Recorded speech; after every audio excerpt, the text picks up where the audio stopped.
My name is Laura Frey, and I am both a consultant in organizations, and I'm a professor at the School of Continuing and Professional Studies at the University of Virginia.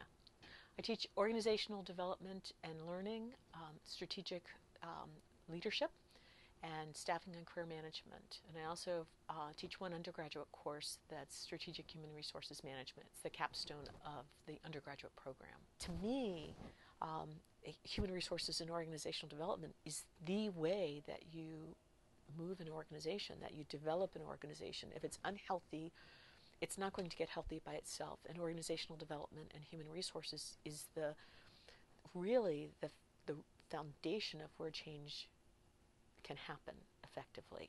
I always say I have the best students in the world. And then one class will say, do you tell all your students that? I say, well, each class is very different and very unique, but you all are wonderful. It's really exciting because adult learners choose to learn. They choose to go back and give up time with their families and squeeze in time in their workday to learn.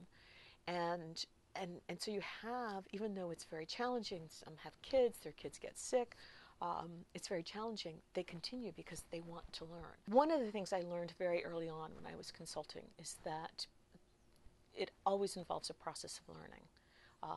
Often we're teaching them to understand their own organizations, or we're teaching them how to make changes in organizations. So you're always teaching in an organization. One of the things that I do, and one of my students tell me it's one of the things that they feel they learn the most from, is I always bring in, I don't mention any names, but I always bring in some of the different things that happened or are happening in organizations for which I consult, so that they can understand some of the problems, for example, in staffing or change in organizations or leadership.